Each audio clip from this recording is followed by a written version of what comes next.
horumarka dalku waxa uu ku jiraa qoyska oo hagaaga. Hagaaga qoyskuna waxa uu ku jiraa lamaanaha oo aqoonta qoyska yeesha. Haddii ay lamaanuhu aqoonta qoyska yeeshaan, waxa ay soo saarayaan ubad tayo leh oo si wanaagsan loo barbaariyay oo kaalin kasta oo ay nolosha ka galaan sida ay tahay uga soo baxa, dabeetana horseeda horumarka dalka.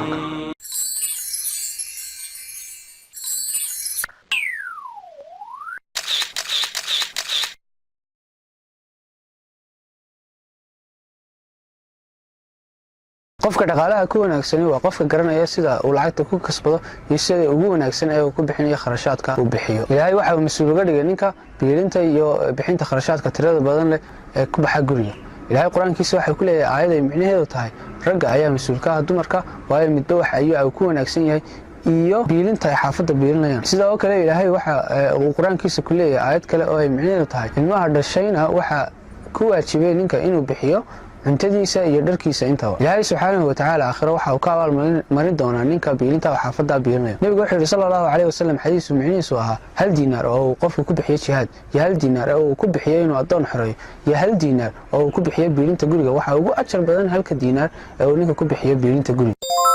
Ninku had iyo goor lacagta waa uu shaqeeyaa, laakiin dumarka ayaa inta badan lacagta maamulo oo loo dhiibaa. sidaa darteed haddaad aragto nin dhaqaale ahaan guulaystay xagga qoyskiisa, micnaheedu waxa weeyaan gabadha uu qabo ayaa ku wanaagsan maareynta dhaqaalaha guriga soo gala. gabadhu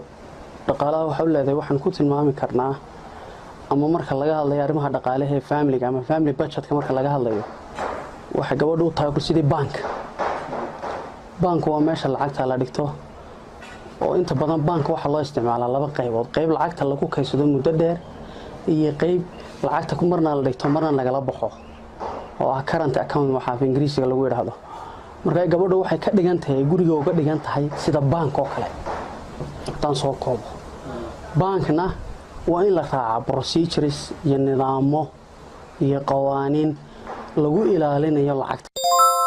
haddaba waxaynu maanta ka hadli doonaa habka ugu fudud ee ay lamaanuhu ku dejisan lahaayeen miisaaniyadda guriga iyo sida ugu fudud ee ay u maareyn lahaayeen kharashaadka ka baxa gurigooda. Marka ay lamaanuhu doonayaan inay dejistaan miisaaniyadda guriga ama ay maareeyaan kharashaadka ku baxaya, waxaa muhiim ah inay awoodda saaraan 7 arrimood. Arrinta koowaad waxa weeye in ay dhexdhexaadnimo ku wadaan dhaqaalaha iyo isticmaalkiisa, inaanay daadinin ama aan israaf ku noqon ama inaanay noqon dad bakhayliin ah oo lacagta had iyo goor ugu talagalo inuu baankooda ama akoonkooda ku dhaco. Israafka iyo lacagta oo la daadaadiyaa marnaba diinteenu ma ogola.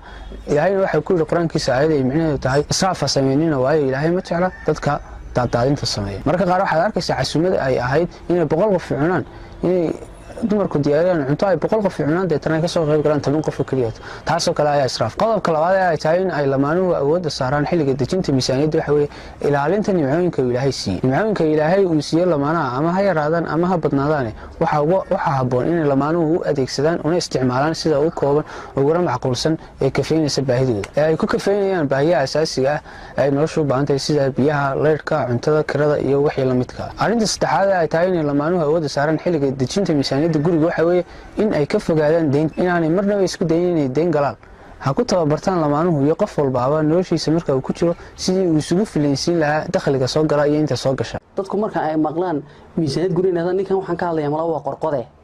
laakiin waxa run ah inuu reerku u baahan yahay miisaaniyad. waxyaabaha ay Soomaalidu isku khilaafto, waxyaabaha keena burburka guryaha, waxyaabaha keena furiinka oo aad u badan waxa kamid ah iyadoo aanay dadku samaysan miisaaniyad. marka miisaaniyadda guriga la samaynayo qaybaha loo qeybay 3 biloodba mar baa la sameeyaa, waayo ascaartu way isbedelaysaa, sixir barba waxa dhacaya moogtay high costs of goods. inta afraad ay tahay in lamaanuhu awoodda saaran xilliga dejinta miisaaniyadda guriga waxa weeyaan marka ay mushaharka soo qaataan inay marka hore lacagta ku fadhiisiyaan una qoondayaan baahiyaha asaasiga ee muhiimka sida leerka, biyaha, cuntada, biilka maalinlaha iyo waxbarashada dugsiyada carruurta. lamaanaha qaarkood ayaa waxay sameeyeen marka ay mushaharka soo qaataan ama lacagta soo qaataan 5 cisho ugu horeysa lacagta way ku timashleeyaan carruurta meelaha deexiis ugu geeyaan. waxa laga yaabaa inay hudheelo lacagta ku soo dhameeyaan deetana bishii 5teeda markay gaadho ay amaah u baahdaan. arrintaas waa arrin khalad ah. marka ugu horeysa lacagta u qoondeeya lamaanaha baahiyaha asaasiga ee muhiimka ah ee uu gurigu u baahan yahay. marka la sameeyay miisaaniyadda guriga inta aan dakhliga qorin kharashka horta la qoraa. marka inta aad qortay aad diyaariso ayaa isla markaa qoraysa halkay wax ka soo galayaan. markaad qorto waxa laga yaabaa kharashkaagii wuxuu noqday $500, dakhligaagii wuxuu noqday $400. kharashka baad ku noqonaysaa odanaysaa waayay bariiskii aan doonay xaafadana nabi basmaatic buu ahaa waa 25 kilo waa $50 ka igada Indian rice ama Chinese rice aan soo qaato isagu $20 si aan $400 ugu fariisiyo qodobka shanaad ay tahay in ay lamaanuhu sameeyaan xilliga dejinta miisaaniyadda guriga waxa weeyaan in ay bishiiba hal mar dejiyaan kharashkii bixi lahaa bisha soo socota ama sanadkiiba hal mar ay dejiyaan waxyaabaha waaweyn ee muhiimka ah ee kharashka badan ku baxay sida alaab guriga taalo ay iska bedelayaan oo kale sida fadhiga sariirta iyo wixii lamid dhaqaaluhu halka ugu muranka badan leh abuura khilaafka haddaba si loo xaliyo khilaafka ka abuurma dhaqaalaha waxa haboon in ay lamaanuhu ay maalin kaliya ta ku soo koobaan muranka ka dhasha hadiya goor dhaqaalaha iyo biilka guriga taasna waxay ku imanaysaa in bishiiba hal mar dejiyaan kharashaadka ku baxaya guriga ama sanadkiiba hal mar ay dejiyaan kharashaadka waaweyn ee guriga ku baxaya khilaafka iyo ismarinwaaga dhaqaaluhu waxa uu ku koobnaanaya maalinta kaliya ee la dejinayo guriga tan xal ayay noqonaysaa oo ninku haddii shiraalo lacag iska isticmaal markii waxa qabanaysa miisaaniyadda guriga u yaalo oo waxa lagu oranayaa qorshaha inoogu jirto doorka in kharashka isticmaalo gabadhana waxay u noqonaysaa dabar oo haddii ay saaxiibadeed guriga ugu yimaadaan oo ay ku yiraahdaan fadhigan iyo sariirtan maxaad isaga bedeli weyday waxa ay si fudud ugu jawaabaysaa doorkan qorshaha inoogu jiro miisaaniyadda inoogu jirto inaanu alaab noocaas soo dhigano markaa sanadaha dambe ayaanu ku darsan doonaa arrinta shanaad ay tahay in lamaanuhu awoodda saaran xilliga dejinta miisaaniyadda gurigu waxa weeyaan inay ilaashadaan hantidooda maguurtada marnaba ayaan isku dayin lamaanuhu inay iska iibiyaan hantidooda maguurtada xitaa hadduu soo baxo mashruuc kharash u baahan oo ay lacag gelinayaan deetana ay mashruuca lacag ka faa'iidayaan lamaanuhu maaha in ay iska iibiyaan hantidooda maguurtada waayo mashruucaas waa khasaari kara arrinta lixaad ay tahay in lamaanuhu awoodda saaraan waxa weeye kala doorashada alaabaha ay tayadooda isku midka tahay balse uu qiimahoodu kala sareeyo tusaale ahaan hal sariir oo qiimaheedu yahay $300 iyo hal sariir oo qiimaheedu yahay $1400 waxa lamaanaha la gudboon inay doortaan halka sariir ee ay qiimaheedu yahay $300 haddii ay isku tayo yihiin lacagta kale ee soo hadhayna $100 ee soo hadhayna ay wax kale ku qabsadaan ama mashruuc kale ku fishadaan ama ay ganacsi ku furtaan halka uu dakhli labaadi uga soo galo halkana dhalinyarada waxaan uga dirayaa fariin ah inay mid ogsoonaadaan in aanay u dhaqmin sidii qof in badan soo shaqaysanayay qof 10 sano shaqaynayay qof 20 sano shaqaynayay qof 30 sano shaqaynayay qof taajir oo lacag badan u ururtay hadda ayaad nolosha soo gasheen hadda ayaad nolosha ku xusubtiin hadda ayaad mushaar hesheen hadda ayaad nolol sameeyeen sidaa daraadeed waa inaad u dhaqantaan si u qalantay mushaarka qaataan dhalinyarada qaarkood ayaa marka ay guursanayaan waxa ay galaan kharash tiro badan guri qaali ah ayaa ay kareystaan alaabo qaali ah ayaa guriga soo dhigtaan oo aanay kareynin waxyaabahaas oo dhan waa waxyaabo culays ku ayaga waana arrin ay ku degdegeen midna ogsoonaada oo dadka nimanka tujaarta 25 sano ka hor ama markii ay sheelaatay jirada ahaayeen dhalinyarta ahaayeen waxa laga yaabaa in jeebkooda wax lacag ah ay ku jiraan haddii sigaar iyo cab ahaana uu midda sigaarka shaxaadi jiray balse nolosha ayaa isbedeshay nolosha ayaa isfurfurtay da'da lacagtu inta badan waa wada socdaan waayo qofku wixii uu shaqaysto ayuu markuu weynaado uu goostaa sidaa daraadeed dhalinyarta waxa la gudboon in aanay u dhaqmin sida tujaarta inay u dhaqmaan baa la gudboon sida ku filan iyo sida ku haboon ee la xidhan ama ku xidhan mushaarkooda laakiin labaduba aakhirka deyn badan way raacay furiino uu iman conflict-guna halkaas uu ka bilaabmaa waxa tarbiilka baad ugu yareysay inta baad qaadataa intan keen marka 4 bilood marka soo amaahato bisha shanaad waxba kuma ahaynayso way $400 baad qaadanaysay bishii koobaad waxaad soo amaahatay lacag ilaa $700 cayladaadii qaraabadaadii asxaabtaada ka amaahatay tii kale hadda waad amaahatay taafraad waxba kuma ahaynayso diintii ba laga rabaa gabadheena maxay u baahan tahay ilaa meel baad gaarsiisay way ka rabtaa wixii $700 kharashkii lagu isticmaalay hadhow $300 kuma soo celin kartid arrinta toddobaad ee ay tahay in lamaanuhu awoodda saaraan waxa weeye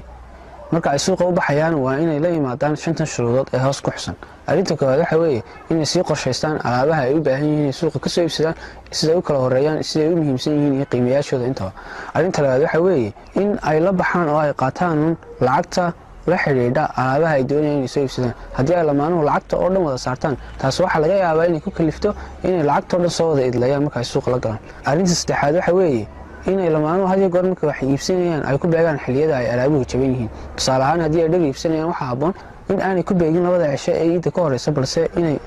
rabadaanta bilowgeeda oo kale ay dharka soo iibsadaan arrinta afraad ay tahay in awoodda saaran waxa weeyaan inaanay iibsanin shay aanay u baahnayn xitaa haddii uu jaban yahay arrinta shanaad waxa weeyaan marka ay suuqa galaan inay akhriyaan ducadii uu nebigu inoo jideeyey ee ahayd laa ilaaha ila allah waxdahu laa shariika lah lahu lmulku walahu alxamdu yuxyi wa yumiitu wahuwa calaa kulli shayin qadiir haddii aynu eegno bulshadeena Soomaaliyeed rag fara badan waxa ay faan iyo raganimo u haystaan inay gabadhooda ka qarsadaan dakhliga soo gala iyagoo dilashadaya odhaahyada liita ee bulshada dhex wareega ee ay ka mid tahay gabadha weliga ay Allah dakhligaaga u sheegin laakiin waxay suudiin mudan maxaad uga qarinaysaa gabadhaada dakhliga soo gala idinkoo wadaagaya nolosha qaybaheedii kale oo dhan miyaan ahayn in la wadaagto gabadhaada dakhliga soo gala iyo mushaarkii waxa ku soo gala iyo wadarta guud ee lacageed ee ku soo gasha ayaamaha kala duwan iyo bilaha kala duwan tan ma aha raganimo tan waa nacasnimo halkii u dambeysay waa muhiim inay ragga u sheegaan gabadha dakhliga soo gala bishii wadartooda iyo sugeyntooda ma aha inay ka fikiraan un dhinaca xun ee ah haddii gabadha ay dakhli hesho waxa laga yaabaa in ay guriga burburiso inay israado ninka gabadh labaad ayaa kula guursanaya oo lacagtan ka burburi maxay Soomaalidu had iyo goor uga fikirtaa dhinaca khaldan maxay u diideen dhinaca kale ka eegaan inay yiraahdaan haddii dakhli badan ku soo galo gabadhaadu lacagta si wanaagsan ay u maareyn doontaa waxa laga yaabaa inay si fiican u maamusho inay dhowr hagbood ka gasho deetana halka intuu dakhli badan ku soo galo ay ganacsiga ku gasho deetana halka ay lacagtii yareyd ee uu haystay ninku ay lacag badan si abuurto ragga qaarkood waan ka yara dhawaajiyay ayaa waxa laga yaabaa inay ku doodaan haddii ay gabadha ogaato dakhligaaga waa ay ka burburinaysaa waayo waxa ay ka shakeysaa inaad gabadh labaad ku guursato laakiin su'aasha suudiinta mudan waxa weeyaan sidee ay gabadha uga shakeysaa inaad gabadh labaad guursanayso haddii aad u sheegto lacagta ku soo galaysa guud ahaan iyo wadarteeda intaba deetana aad qorsheysaan bishii waxaad isticmaalaysaa inta kalena aad meel gashataan weliba aad iyada u dhiibto macquul ma aha suuragalna ma aha inay gabadha ku fikirto in aad gabadh labaad la guursanayso sidaa daraadeed waxa muhiim ah in ay raggu kalsooni ku abuurtaan dumarkooda si ay iyaguna si fiican ugu dhaqaaleeyaan taasna waxay ku imanaysaa inaanu ninku odhan lacagta ka qari gabadhaada ee waxay ku imanaysaa in uu lacagta u sheego wixii ku soo gala daba kalena waa ay tahay gabadha waxa laga yaabaa inaanu ninka ka dalban wax aanu karaynin sida alaabta iga bedel amaba dhar noocaas ay soo waxaan doonayaa aroos noocaas inaan ka qayb galayo